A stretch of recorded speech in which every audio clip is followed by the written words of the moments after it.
നമ്മളെ അടുക്കള കുറച്ച് ഓപ്പൺ ആയതുകൊണ്ട് തന്നെ പിന്നെ നമ്മൾ പുറത്താണല്ലോ അടുപ്പ് കത്തിക്കുക. അതുകൊണ്ട് അവിടുത്തെ പുക മൊത്തം നമ്മുടെ ഉള്ളിലുള്ള അടുക്കളയിലേക്കാണ് വരിക. അപ്പോൾ ഈ ഡപ്പകളിലൊക്കെ ആകെ പൊടിയും അതേപോലെ ഭയങ്കരമായിട്ട് പുകയൊക്കെ പിടിച്ചിട്ട് കുറേ ആയിട്ട് ഇങ്ങനെ നാശമായി കിടക്കുന്നുണ്ട് കേട്ടോ. അപ്പം നമ്മൾ എപ്പോഴും പിന്നെ എല്ലാ വർഷവും നമ്മൾ ചെയ്യുന്നതാണ് നോമ്പടുപ്പിച്ച് നമ്മളൊരു എന്താ പറയുക മൊത്തത്തിലൊരു ക്ലീനിങ്ങിലെ. അപ്പോൾ അതൊക്കെ കഴിഞ്ഞതാണ് കേട്ടോ. പിന്നെ ഇടയ്ക്കിടയ്ക്ക് നമ്മൾ ഇങ്ങനെ എടുക്കുന്ന സമയത്തും ഓരോ ഡപ്പകൾ വല്ലാണ്ട് കരി പിടിച്ചൊക്കെ ഉണ്ടെങ്കിൽ വേഗം നമ്മളതൊന്ന് കഴുകി വെക്കാറുണ്ട് കേട്ടോ.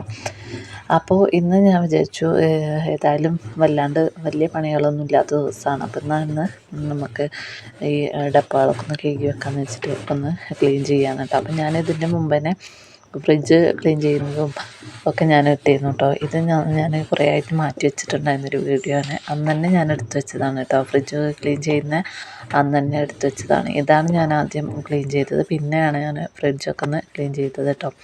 അപ്പോൾ സമയമുണ്ടെന്ന് വെച്ചിട്ടുണ്ടെങ്കിൽ ഇങ്ങനത്തെയൊക്കെ അൽക്കുലത്തെ പരിപാടികളൊക്കെ ചെയ്യാറുണ്ട്. കാരണം നമുക്ക് കുട്ടികളൊക്കെ സ്കൂളിൽ പോയി അതേമാതിരി പണികളൊക്കെ ഒരുങ്ങിയിട്ടുണ്ടെങ്കിൽ ബാക്കി ഇങ്ങനത്തെയൊക്കെ പരിപാടികൾ ചെയ്യണമെങ്കിൽ നമുക്ക് കുറേ ടൈം വേണമല്ലോ.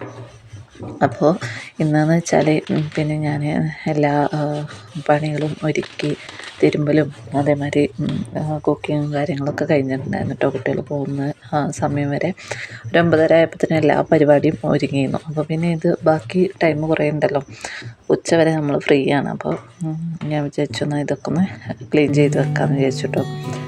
അങ്ങനെ നമ്മൾ ഇതൊക്കെ ഓരോന്നോരോന്നായിട്ട് ഇതേപോലെ ഒന്ന് കഴുകിയെടുക്കുകയാണ്.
നമ്മൾ നോമ്പൊക്കെ വരുന്നതിൻ്റെ ഒരു മുന്നോടിയായിട്ട് ഓണത്തിനൊക്കെ എല്ലാവരും വീടും പരിസരമൊക്കെ വൃത്തിയാക്കുന്ന പോലെ തന്നെ നമുക്ക് നോമ്പ് വരുമ്പോഴാണ് ഇങ്ങനത്തെയൊക്കെ പരിപാടികൾ അധികം ചെയ്യാറുണ്ട്. എല്ലാ വീടുകളിലും എല്ലാ സാധനങ്ങളും എടുത്ത് കഴുകി എന്താ പറയുക ചിരവ തൊട്ട് കട്ടിൽ വരെ നന്നായി എല്ലാം കഴുകി വൃത്തിയാക്കി വെക്കുന്ന ഒരു പരിപാടിയുണ്ട് നമ്മൾ റമദാൻ പ്രമാണിച്ച്. അതേപോലെ ആ ഒരു ടൈമിലൊക്കെ നമ്മൾ എല്ലാ സാധനങ്ങളും ഓരോ കടലാസിലേക്ക് ഒഴിവാക്കിയിട്ട് ഒരു പാത്രത്തിലേക്ക് ഒഴിവാക്കിയിട്ട് അടപ്പൻ്റെ ഉള്ളും പുറമൊക്കെ ഒരേപോലെ കഴുകും കേട്ടോ. ഇപ്പം ഞാൻ വിചാരിച്ചു എന്തിനാ അപ്പോൾ ഉള്ളൊക്കെ കഴുകുന്നതെന്ന് വെച്ചിട്ട് ഇങ്ങനെ പുറം മാത്രം ഒന്ന് കഴുകി എടുക്കണം. ഉള്ളിൽ വല്ലാണ്ട് ചളിയൊന്നും ഉണ്ടാവില്ലല്ലോ. പുറമെ നമ്മൾ ഇങ്ങനെ അടുപ്പത്ത് പണിയെടുക്കുന്ന സമയത്ത് ഇങ്ങനെ ഡപ്പകളൊക്കെ കൈ കൊണ്ട് തൊടുമ്പോൾ ആകെ ഇങ്ങനെ നാശമാവുന്നതാണ്. പിന്നെ കരി പിടിക്കുന്നതൊക്കെ ഉള്ളിലല്ലല്ലോ പുറത്തല്ല. അപ്പോൾ പുറം ഭാഗം ഒന്ന് കഴുകി വെച്ചിട്ടുണ്ടെങ്കിൽ നമുക്ക് കാണുമ്പോഴും വൃത്തിയാണ്, നമ്മൾ എടുത്ത് യൂസ് ചെയ്യുമ്പോഴൊക്കെ ഒരു വൃത്തിയാണല്ലേ. അപ്പോൾ അങ്ങനെയൊക്കെ ഞാൻ വിചാരിച്ചിട്ട് ഇതൊക്കെ ഒന്ന് ക്ലീൻ ചെയ്തെടുക്കണം കേട്ടോ നന്നായിട്ട്. പിന്നെ പുകയാണ് അധികം ഉള്ളത്. അതുകൊണ്ട് തന്നെ വേഗം നമ്മളെ കമ്പിച്ചകരിയും അതേമാതിരി ഉർവശീൻ്റെ സോപ്പാണ് നമ്മൾ യൂസ് ചെയ്യാറുള്ളത് കേട്ടോ. പാത്രം കഴുകാനും നമ്മുടെ തമിഴ്നാട്ടിൽ തിരുമ്മാനും അതേപോലെ പാത്രം കഴുകാനൊക്കെ യൂസ് ചെയ്യുന്നത് അധികം അങ്ങനത്തെ ബാർ സോപ്പാണ്. ബാർ സോപ്പല്ല, ഇങ്ങനെ കട്ട സോപ്പില്ലേ, അങ്ങനത്തെ സോപ്പാണ് കേട്ടോ. ഉർവശി 8 രൂപ 10 രൂപയൊക്കെയുള്ളൊരു ഇതിന്. അത് പാത്രമൊക്കെ കഴുകുകയാണെങ്കിൽ നല്ല പതയായിരിക്കും കേട്ടോ, നല്ല ക്ലീനായി കിട്ടും. അതേമാതിരി എണ്ണമയമൊക്കെ നന്നായിട്ട് പോയി കിട്ടും കേട്ടോ ആ സോപ്പ് കൊണ്ട് കഴുകുകയാണെങ്കിൽ തന്നെ. അപ്പോൾ ആ ഒരു സോപ്പ് ഇട്ടിട്ടാണ് ഞാൻ കഴുകുന്നത്. അങ്ങനെ നന്നായിട്ട് വൃത്തിയാവുന്നുണ്ടായിരുന്നു കേട്ടോ.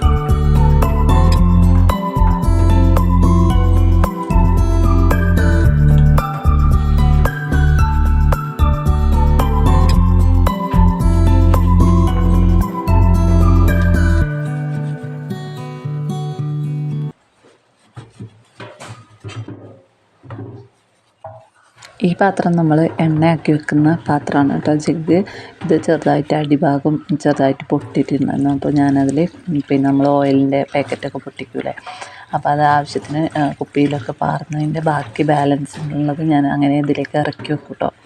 അങ്ങനെ ഓയിലൊക്കെ നമ്മൾ സ്പെൻഡ് ചെയ്യുന്നൊരു പാത്രമാണിത്. അപ്പോൾ അതുകൊണ്ട് തന്നെ അതിൻ്റെ ഉള്ളിലൊക്കെ ഓയിൽ ഉണ്ടായിരുന്നു. അപ്പോൾ അതിൻ്റെ ഉള്ളും പുറമൊക്കെ ആയിട്ട് നന്നായിട്ടൊന്ന് കഴുകിയെടുക്കുന്നുണ്ട് കേട്ടോ. കണ്ടില്ലേ, ഉള്ളിൽ ഞാൻ ഇതേപോലെ ഓയിലുകൾ നമ്മൾ വെക്കുന്നതാണ്. അതൊക്കെ നന്നായിട്ട് ഒന്ന് സോപ്പിട്ട് നന്നായിട്ട് കഴുകുക തന്നെ വേണം കേട്ടോ. കാരണം എപ്പോഴും ഓയിലാകുമ്പോൾ നമുക്ക് കയ്യിൽ നിന്ന് വഴുതി നിലത്ത് വീഴാനൊക്കെ ചാൻസ് ഉണ്ടല്ലോ. അപ്പോൾ അതുകൊണ്ട് തന്നെ നന്നായിട്ടൊന്ന് കഴുകിയെടുക്കുന്നുണ്ട്. ഇത് ഞാൻ ഇടയ്ക്കിടയ്ക്ക് കഴുകി വെക്കാറുണ്ട് കേട്ടോ. കാരണം നമ്മളെപ്പോഴും യൂസ് ചെയ്യുന്ന സാധനങ്ങളല്ലേ. അപ്പോൾ ഇത് പിന്നെ പഞ്ചസാരൻ്റെ ഡപ്പകൾ, പിന്നെ ചായപ്പൊടിൻ്റെത്, വെളിച്ചെണ്ണേൻ്റെത്, മല്ലിമുളക്, അങ്ങനത്തെ സംഭവങ്ങളൊക്കെ ഞാൻ ഇടയ്ക്കിടയ്ക്ക് കഴുകി വെക്കാറുണ്ട്. ഇതേപോലെ ഒഴിവൊക്കെ കിട്ടുന്ന സമയത്ത് കേട്ടോ. അല്ലെങ്കിൽ നമ്മൾ എന്തെങ്കിലും ഇങ്ങനെ മസാലകളൊക്കെ എടുക്കുമ്പോൾ അതിൽ എന്തെങ്കിലും ചളി എന്തെങ്കിലും ഉണ്ടെങ്കിൽ അപ്പോൾ തന്നെ അത് കഴുകി വെക്കും കേട്ടോ. അപ്പോൾ പിന്നെ നമുക്ക് കുറേ ആയിപ്പോവില്ലല്ലോ.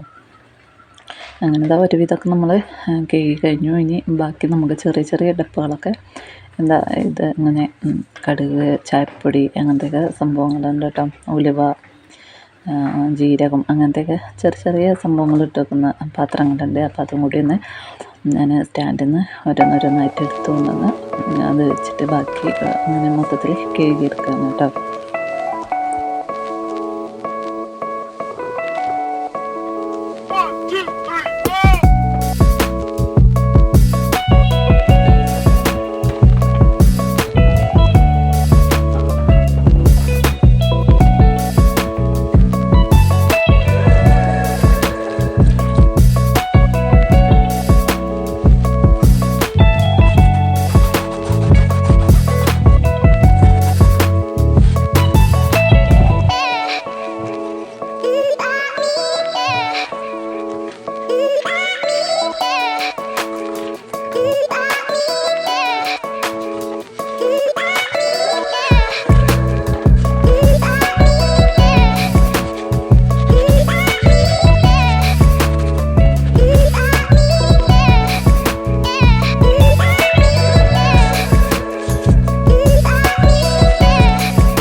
ഇപ്പോൾ കുറച്ച് ദിവസമായിട്ട് ഭയങ്കര തണുപ്പാണ് കേട്ടോ. ഇവിടെ രാവിലെ ഒന്നിനും നമുക്ക് പറ്റില്ല കേട്ടോ. രാവിലെ നല്ല ഉച്ച ആവുന്ന വരെ നല്ല തണുപ്പ് തന്നെയാണ് കേട്ടോ. അതുകൊണ്ട് തന്നെ ഞാൻ സ്വെറ്ററൊക്കെ ഇട്ടിട്ടാണ് പണിയെടുക്കുന്നത് കേട്ടോ. അപ്പോൾ വെള്ളത്തിലായതുകൊണ്ട് വെള്ളം തെറിക്കുകയും ഒക്കെ ചെയ്യും. പക്ഷെ നമ്മളത് എന്താ പറയുക, എനിക്ക് ഒരു 2-3 ഉണ്ട് കേട്ടോ സ്വെറ്റർ. അപ്പോൾ എന്നാൽ പിന്നെ വെള്ളമായാലും കുഴപ്പമില്ലല്ലോ. നമ്മൾ അലക്കിയിട്ടുണ്ടെങ്കിൽ നമ്മൾ ഡ്രയറിലിട്ടിട്ടൊന്ന് ഉണക്കിയിട്ട് 2 ദിവസം കൊണ്ട് നമുക്ക് ഉണങ്ങി കിട്ടും. ഇപ്പോൾ മഴയൊന്നും അധികം ഇല്ലാത്തതുകൊണ്ട് തന്നെ പെട്ടെന്ന് ഉണങ്ങി കിട്ടുമല്ലോ എന്ന് വിചാരിച്ചിട്ടാണ് കേട്ടോ.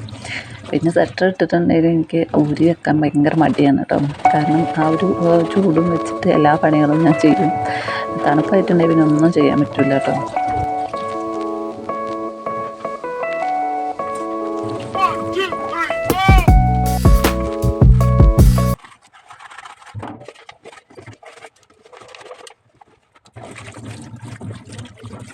അപ്പോൾ ഈ ജഗ്ഗും അതേപോലെ തന്നെ കൈ വീണിട്ട് പൊട്ടിയ ഒരു ജഗ്ഗാണ് കേട്ടോ. അപ്പോൾ അതിൽ ഞാനൊരു ഇങ്ങനെ പാക്കറ്റുകൾ ഇറക്കി വെക്കുന്നതാണ്. അപ്പോൾ ഏകദേശം കയ്യിൽ നമ്മൾ അതേപോലെ എടുത്ത് വെക്കണ പടിയാണ് കേട്ടോ. നമ്മളിത് എത്ര വേണേലും കഴുകിയെടുക്കും, അതേമാതിരി എത്ര വേണേലും അലക്കും, പാത്രം കഴുകും. പക്ഷെ അത് ഒതുക്കി വെക്കേണ്ട പണി